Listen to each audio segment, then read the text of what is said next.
नमस्कार दोस्तों, DMV classes Rajasthan के डिजिटल प्लेटफॉर्म पर आप सभी का हार्दिक स्वागत है। चलिए दोस्तों, आज अपन पढ़ेंगे मूंगफली के पत्ती पर्णचित्ती या टिक्का डिजीज के बारे में। अब तक अपन पढ़ चुके हैं बाजरे का मर्दुरोमिल आशिता रोग, इसके अलावा अपन पढ़ चुके हैं बाजरे का अर्गट रोग और कपास का मलानी रोग। आज अपन नेक्स्ट देखेंगे टिक्का डिजीज ऑफ ग्राउंडनट। ठीक है, चलेगा। देखिए दोस्तों, इस बीमारी में क्या होता है कि जैसा कि आपको पता ही चल रहा है, पर्णचित्ती। पर्णचित्ती का मतलब है कि पत्ती के ऊपर धब्बे बनते हैं। अब वो धब्बे किस प्रकार के बनते हैं वो अपन आगे जानेंगे, लेकिन धब्बे बनने की वजह से क्या है, धब्बे बन रहे हैं तो इसका मतलब है उनका जो हरापन है वो वहां से, जहां धब्बा होगा वहां से हरापन है वो खत्म हो जाएगा, यानी कि वहां का जो पत्ती में क्लोरोफिल है वो खत्म हो जाएगा। और क्लोरोफिल खत्म होने की वजह से क्या होता है, पौधा है वो प्रकाश संश्लेषण की क्रिया नहीं कर पाता। तो यानी कि क्या होता है, क्योंकि मूंगफली के जो है, मूंगफली की जो पत्तियां हैं उनमें क्या होगा, पत्ती पे पीले कलर के धब्बे बन जाएंगे, टिक्के यानी टिक्कियां बन जाएगी, इसलिए इसको अपन टिक्का डिजीज अपन कहते हैं। ठीक है, तो इसकी वजह से क्या होता है, प्रकाश संश्लेषण की जो क्रिया है वो धीमी हो जाती है और उससे लगभग जो मूंगफली की जो उपज है उसमें लगभग 20 से लेकर के 25% तक की कमी हो जाती है। ठीक है, इस प्रकार से इसमें है जो अपन को लक्षण दिखाई देते हैं। ठीक है, ये है अपना लेट ब्लाइट और यह है अर्ली ब्लाइट, यानी कि इसमें दो प्रकार की अपनी अज्ञाता और पछेती पत्ती धब्बा रोग होता है, जिसमें यानी कि इसमें तो जो धब्बे हैं उनकी संख्या क्या रहती है, अधिक होती है, और इसमें धब्बों की संख्या है कम होती है। यानी कि जो अगेती होती है उसमें धब्बों की संख्या कम होती है और धब्बों के चारों तरफ क्या होता है, एक पीले पीले कलर का आभा मंडल होता है। जबकि जो पछेती धब्बा रोग है उसके अंदर क्या होता है, उसके अंदर धब्बों की संख्या ज्यादा होती है, धब्बे छोटे होते हैं लेकिन उनकी संख्या ज्यादा होती है, और बिल्कुल पास में धब्बे होने की वजह से क्या होता है, ये एक बहुत बड़ी पत्ती का बहुत बड़ा जो भाग है वो खराब कर देते हैं, जिसकी वजह से नुकसान ज्यादा होता है। ठीक है, इसके अंदर इस तरीके से आपको है जो धब्बे हैं वो दिखाई देते हैं। नेक्स्ट अपन देखते हैं इसके लक्षणों की अगर अपन बात करें तो इसके अंदर रोग प्रकट होने के समय के आधार पर अपन इस रोग को, जो मूंगफली का जो टिक्का डिजीज है, उसको अपन रोग का लक्षण प्रकट होने का जो समय है उसके आधार पर अपन दो भागों में इसको बांटते हैं। एक पहला है अगेती पत्ता धब्बा रोग और दूसरा है पछेती पत्ता धब्बा रोग, यानी कि दो हो गया, यानी कि एक तो थोड़ा जल्दी हो जाता है और एक थोड़ा लेट होता है। तो अगेती पत्ती धब्बा रोग है, उसमें अपन लक्षण जो है, लक्षणों को अपन देखते हैं।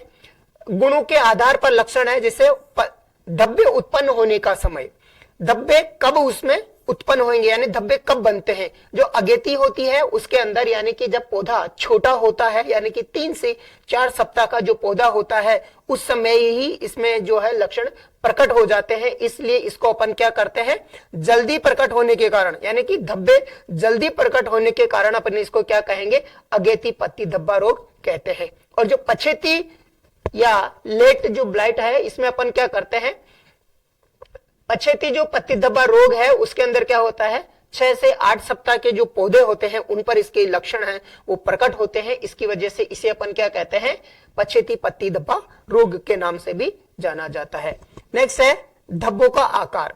धब्बों का आकार की अगर अपन बात करें तो जो अर्ली ब्लाइट होती है उसके अंदर धब्बे क्या होते हैं, बड़े होते हैं। ठीक है, धब्बे होते हैं वो क्या होते हैं, अनियमित आकार के होंगे, इनका जो आकार है वो फिक्स नहीं होगा, गोलाकार है या वो किसी भी आकार के हो सकते हैं, फिक्स आकार के नहीं होते हैं, इस तरीके से अनियमित आकार के होते हैं। ठीक है, लेकिन जो पछेती पत्ती धब्बा रोग है उसके अंदर धब्बे हैं वो सामान्यतः क्या होते हैं, गोलाकार होते हैं, गोल सर्कल में होते हैं। ठीक है, इस बिल्कुल गोल रहेंगे। ठीक है, नेक्स्ट है पत्तों का रंग और धब्बों का रंग व घेरा के आधार पर। ठीक है, उसके आधार पर अगर अपन बात करें तो जो पत्ती की जो ऊपरी सतह है उसके ऊपर क्या होते हैं, अगेती पत्ती धब्बा रोग में लाल भूरे से लेकर के काले धब्बे बनते हैं, और उन धब्बों के चारों तरफ क्या दिखाई देता है आपको, उन धब्बों के चारों तरफ आपको पीला आभा मंडल दिखाई देता है। जैसा कि आप यहां देख सकते हैं, धब्बा है, ये आपको क्या दिखाई दे रहा है, धब्बा पत्ती की ऊपरी सतह पर आपको दिखाई देता है। धब्बा कैसा है? लाल कलर का, लाल से लेकर के भूरे रंग का भी हो सकता है या काले रंग का भी हो सकता है। और जो धब्बे होंगे उनके चारों तरफ क्या होगा? एक पीले कलर का आभा मंडल होता है, ये देखिएगा इसमें, ठीक है। यानी कि ये धब्बा है, काले कलर का हो गया और उसके चारों तरफ है एक पीली पीली सर्कल पाई जाती है। लेकिन जो पछेती पत्ती धब्बा रोग है उसके अंदर क्या होता है? पीला जो सर्कल होता है वो अनुपस्थित होता है, वो नहीं पाया जाता है। पत्ती की सतह पर गहरे भूरे से लेकर के काले रंग के धब्बे बनते हैं जिनके चारों ओर क्या होता है? पीला घेरा नहीं पाया जाता है। यानी कि जो मूंगफली का टिक्का डिजीज है उसकी जो अगेती पत्ती धब्बा अवस्था है उसके अंदर जो धब्बे होते हैं उनके चारों तरफ क्या होता है? पीला घेरा होता है। जबकि पछेती धब्बा रोग के अंदर जो पीला घेरा है वो अनुपस्थित होता है, ठीक है, चलेगा। नेक्स्ट अपन बात करते हैं धब्बों की संख्या और उनके आकार के आधार पर, ठीक है। जो अगेती पत्ती धब्बा रोग है उसके अंदर जो धब्बे हैं वो क्या होते हैं? कम बनते हैं। धब्बे क्या बनते हैं? कम बनते हैं और बड़े होते हैं, जिनका व्यास है लगभग कितना होता है? 1 mm से लेकर के 10 mm तक होता है, ठीक है। ये देखिए जो धब्बे हैं, धब्बों की संख्या तो क्या है? कम है, लेकिन धब्बे क्या है? बड़े हैं, संख्या में बड़े हैं, ठीक है। धब्बे संख्या में क्या है? कम है, लेकिन आकार में बड़े होते हैं। जबकि जो पछेती पत्ती धब्बा रोग है उसके अंदर क्या होता है? उसके अंदर धब्बे हैं वो संख्या में तो अधिक होते हैं, लेकिन उनका जो लेकिन आकार में है वो छोटे होते हैं और इनका जो व्यास होता है वो 1 mm से लेकर के 6 mm तक होता है। नेक्स्ट अपन बात करते हैं हानिकारक प्रभाव की। अगर हानिकारक प्रभाव की बात अपन करें तो अगेती पत्ती धब्बा रोग है, इसके अंदर हानिकारक प्रभाव जो उस बीमारी का जो प्रभाव है, टिक्का डिजीज का जो प्रभाव है, क्या होता है? कम होता है। क्यों? क्योंकि जो धब्बे होते हैं वो क्या होते हैं? संख्या में कम है और दूर दूर है, इसलिए पत्ती का अधिकांश भाग है वो क्या होता है? रोग से बचा रहता है और वो आसानी से मतलब अधिक मात्रा में क्या कर पाती है? प्रकाश संश्लेषण कर पाती है और पौधा जीवित रह पाता है। लेकिन जो पछेती पत्ती धब्बा रोग है उसके अंदर क्या होता है? उसमें हानिकारक प्रभाव अधिक होता है, क्योंकि उसके अंदर जो धब्बे होते हैं वो क्या होते हैं? छोटे होते हैं और संख्या में ज्यादा होते हैं और बहुत तेजी से बनते हैं, ठीक है। जैसा कि आप डायग्राम में देख सकते हैं, धब्बे हैं बिल्कुल छोटे छोटे हैं और संख्या में ज्यादा है, लेकिन आकार में क्या है? छोटे हैं और इनकी संख्या है वो काफी तेजी से ग्रो करती है, काफी तेजी से इनकी संख्या बढ़ती रहती है, जिसकी वजह से जो रोग का प्रभाव है मूंगफली पर ज्यादा आता है, ठीक है। नेक्स्ट अपन बात करते हैं रोगजनक की। रोगजनक की अगर अपन बात करें तो जो अगेती पत्ती धब्बा रोग है उसका जो रोग कारक जो होता है वो होता है सर्कोस्पोरा एरेकिडिकोला नामक कवक, और जो पछेती पत्ती धब्बा रोग है उसका जो रोग कवक होता है, रोगजनक जो होता है वो कौन सी कवक है? सर्कोस्पोरिडियम पर्सोनेटम नामक कवक की कारण ये रोग होता है, ठीक है। नेक्स्ट अपन बात करते हैं इसके रोगजनक की, ठीक है।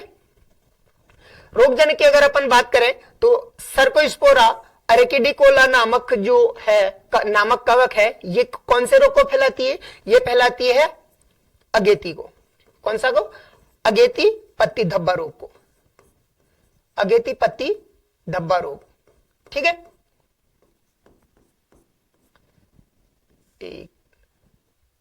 अगेती पत्ती धब्बा रोग और जो सर्कोस्पोरिडियम पर्सोनेटम है ये फैलाती है अपनी कौन सी को? पछेती पत्ती धब्बा रोग को फैलाने का कार्य करती है, ठीक है।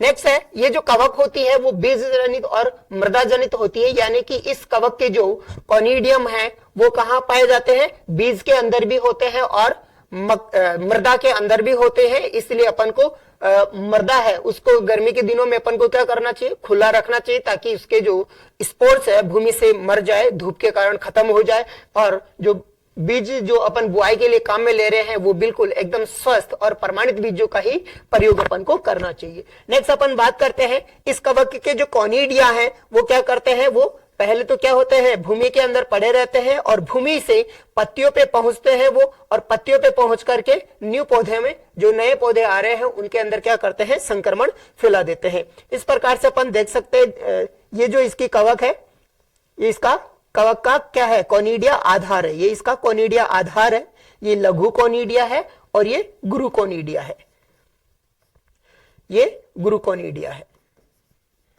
यानी कि ये छोटे कोनिडिया होते हैं और ये बड़े कोनिडिया होते हैं, और ये कोनिडिया है जब पक जाते हैं, परिपक्व हो जाते हैं, तो ये फट जाते हैं, फट करके हवा के माध्यम से पत्तियों तक पहुंचेंगे और पत्तियों पर पहुंच करके अपने जो पौधे होते हैं उनमें संक्रमण फैलाने का कार्य करेंगे। ठीक है, नेक्स्ट अपन बात करते हैं इसके प्रबंधन की। अगर अपन प्रबंधन की बात करें तो जो प्रबंधन है वो अपन 3 प्रकार से प्रबंधन करते हैं, सस्य प्रबंधन, रासायनिक प्रबंधन और जैविक प्रबंधन। ठीक है, तो अपन सस्य प्रबंधन करते हैं, तो सस्य प्रबंधन में अपन क्या करेंगे, जो जिन भी बीजों का अपन बुआई के लिए प्रयोग कर रहे हैं उनका अपन स्वस्थ एवं प्रमाणित बीजों का ही अपन को क्या करना चाहिए, बुआई के लिए उपयोग करना चाहिए। अगर हमारे पास में अगर सिंचाई की सुविधा अगर उपलब्ध है तो अपन को क्या करनी चाहिए, अगेती बुआई करनी चाहिए, क्योंकि अगेती जो बुआई अपन करते हैं उसमें क्या होता है, रोग का प्रभाव है वो कम होता है।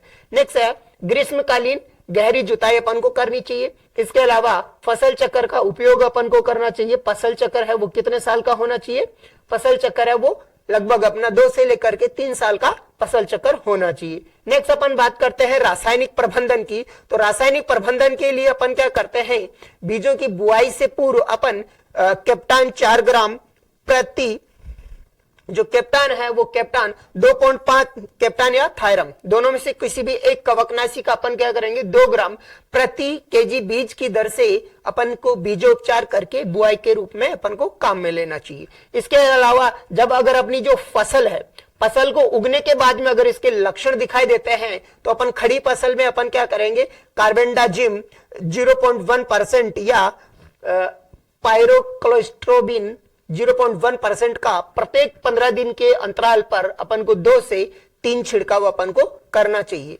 ठीक है, नेक्स्ट अपन बात करते हैं इसके जैविक प्रबंधन की। तो जैविक प्रबंधन में अपन क्या करते हैं, ट्राइकोडर्मा जो कल्चर होता है उसके द्वारा अपन को बीजों को उपचारित करके अपन को बुआई में काम में लेना चाहिए, या फिर अपन उसका ट्राइकोडर्मा जो कल्चर है उसका अपन पर्णीय छिड़काव भी कर सकते हैं। इसके अलावा अपन क्या करेंगे, जैविक प्रबंधन में जो रोग प्रतिरोधक जो किस्में हैं, टिक्का डिजीज की जो रोग प्रतिरोधक किस्में हैं उनका उपयोग अपन को करना चाहिए, जैसे कि ICGS10 और इसके अलावा है VRI3। ये इसकी जो प्रमुख जो रोग प्रतिरोधक किस्में हैं इनका अपन को उपयोग करना चाहिए। नेक्स्ट अपन बात करते हैं मूंगफली का विषाणु गुच्छा रोग। विषाणु गुच्छा रोग यानी कि इसमें आपको पता चल रहा है, नाम से ही पता अपन को चल रहा है कि विषाणु गुच्छा यानी कि यह जो रोग है मूंगफली का किसके कारण होता है, विषाणु के कारण होता है, और पौधा किसके आकार में अपन को दिखता है, किससे फैलता है ये भी पता चल गया, और पौधा कैसा दिखेगा ये भी अपन को पता चल गया नाम से ही। यानी कि जो रोग कारक है वो विषाणु है। पौधा कैसा हो जाता है, इस विषाणु की वजह से पौधा है झाड़ी नुमा यानी कि गुच्छे नुमा हो जाता है। ठीक है, नेक्स्ट अपन बात करते हैं, यह रोग होता है वो क्या होता है, विषाणु जनित होता है, और इस रोग का जो प्रकोप होता है वो रेतीली भूमि के अंदर ज्यादा देखने को मिलता है। यानी ब्लैक सॉइल में ये कम होता है, लेकिन जो रेतीली मिट्टी है उसमें ज्यादा ये होता है। तो इसमें अपना जो राजस्थान का जो पश्चिमी जो राजस्थान है, जैसे बीकानेर हो गया, गंगानगर हो गया, वहां पर रेतीली मिट्टी ज्यादा है, तो वहां पर इसका जो है प्रकोप है वो ज्यादा देखने को मिलता है। जयपुर है, जयपुर में भी रेतीली मिट्टी है काफी क्षेत्रों में, तो वहां पर भी देखने को मिलता है। लेकिन जो हाड़ौती क्षेत्र है वहां पर काली मिट्टी है, तो वहां इनका प्रकोप है वो कम होगा। यानी कि रेतीली मिट्टी के अंदर इसका जो प्रकोप है वो बहुत ज्यादा मात्रा में होता है। और ये रोग मुख्य रूप से सामान्यतः तो अपना जो मूंगफली उत्पादक सभी राज्य हैं वहां पर इस रोग की ये रोग पाया जाता है। और मुख्य रूप से अपन बात करें तो राजस्थान, आंध्र प्रदेश, गुजरात और पंजाब व तमिलनाडु में होता है ये रोग। इस रोग में एक तो पत्तियां हैं, उनकी जो शिराएं हैं वो क्या पड़ जाती है, व्हाइट पड़ जाती है, पीली पड़ जाती है। ठीक है, और आवश्यकता से ज्यादा क्या हो जाता है, पत्तियां हैं वो आवश्यकता से ज्यादा हरी हो जाती है। ठीक है, यानी कि गहरी हरी हो जाती है इसके कारण, क्योंकि ये वायरस के द्वारा होता है और वायरस का कोई नियंत्रण नहीं है, कोई कंट्रोल नहीं है। इसका तो क्या है, बचावी उपचार है। जैसे कोरोना में कोई उपचार नहीं था, उसी प्रकार से ये भी एक वायरस है, तो इसका भी कोई उपचार नहीं है। ठीक है, नेक्स्ट अपन बात करते हैं लक्षणों की। ठीक है। लक्षण की अगर अपन बात करें तो जो अपना विषाणु गुच्छा रोग है, इसका जो लक्षण है वो पौधों की मतलब बीजों की बुआई के लगभग 30 से 35 दिन बाद इसके जो है लक्षण है वो क्या होते हैं, प्रकट होते हैं। और जो रोग ग्रसित जो पौधे होते हैं वो क्या होते हैं, अत्यधिक छोटे, यानी कि जो पौधे हैं वो काफी छोटे रह जाते हैं, बढ़ते ही नहीं है। जैसा कि आपको डायग्राम में दिखाई दे रहा है, पौधे बिल्कुल छोटे छोटे रह जाएंगे, झाड़ीनुमा से जैसे अपन को बन जाएंगे और गहरे हरे रंग के पौधे हो जाएंगे। अभी जैसे अपन ने यहां देखा था, पौधे की जो पत्तियां हैं वो गहरे हरे रंग की हो जाती है, पत्तियां बहुत ज्यादा आवश्यकता से ज्यादा गहरे हरे कलर की हो जाती है। ठीक है। इसके अलावा जो है पौधे हैं वो किस में बदल जाते हैं, गुच्छों में बदल जाते हैं। ठीक है। नेक्स्ट अपन बात करें तो जो पौधे की जो पत्तियां होती है, नई पत्तियों पर चितेरे या पीले रंग के अपन को रिंग, ठीक है, ऐसे, यानी कि चितेरे पीले रंग के अपन को इसमें रिंग सर्कल अपन को दिखाई देता है। ठीक है। ये रिंग के जो लक्षण है वो अपन को इसमें दिखाई पड़ते हैं। इसके अलावा अगर अपन बात करें तो जो रोगी पौधे होते हैं उनमें क्या होते हैं, फूल तो खिलते हैं। ठीक है, फूल तो खिलते हैं, यानी फूल तो उसमें आते हैं, लेकिन उसमें फलियां हैं, जो पॉड्स है वो कम बनती हैं या फिर छोटी बनती हैं। ठीक है, क्या बनेगी, कम बनेगी और छोटी बनेगी, संख्या भी कम रहेगी उनकी और आकार है वो भी बिल्कुल छोटा होता है। ठीक है।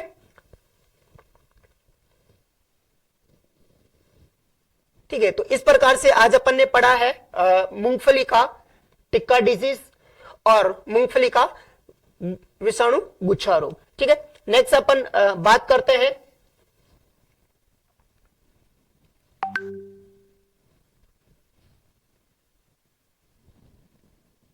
मैनेजमेंट की।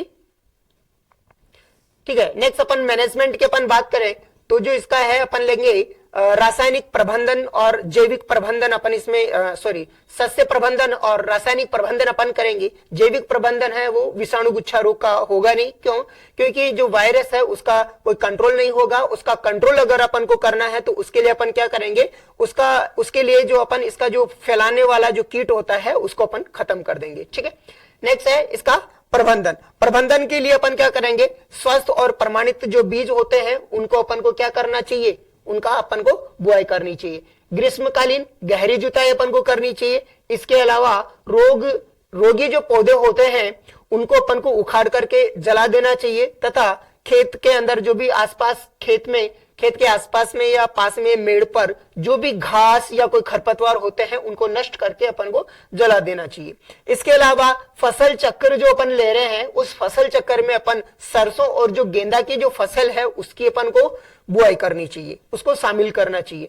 इसके अलावा अपन क्या करेंगे, अगेती बुआई अपन को करनी चाहिए, मूंगफली की अगेती बुआई अपन को करनी चाहिए। ठीक है। नेक्स्ट अपन बात करते हैं रासायनिक प्रबंधन की। तो रासायनिक प्रबंधन में अपन क्या करेंगे, बीजों को कार्बनडाजिम 0.1% से उपचारित करके अपन को बीजों की बुआई करना चाहिए, या फिर अपन को COC जो कॉपर ऑक्सी क्लोराइड है उसका अपन को ये फफूंदनाशक है तो इनका अपन को क्या करना चाहिए, 10 kg प्रति हेक्टेयर की दर से घोल बना करके अपन जब बुआई करेंगे तो बुआई के समय अपन क्या करेंगे, जो कूड़े होते हैं, कूड़ यानी कि उम्रे है ना, कूड़ों में अपन क्या करेंगे, उसकी अपन छिड़काव कर देंगे। ठीक है। इस प्रकार से आज अपन ने जाना है मूंगफली का टिक्का डिसीज और मूंगफली का विषाणु गुच्छा रोग के बारे में। ठीक है। नेक्स्ट अपन फिर मिलेंगे नेक्स्ट क्लास में। तब तक के लिए धन्यवाद। जय हिंद।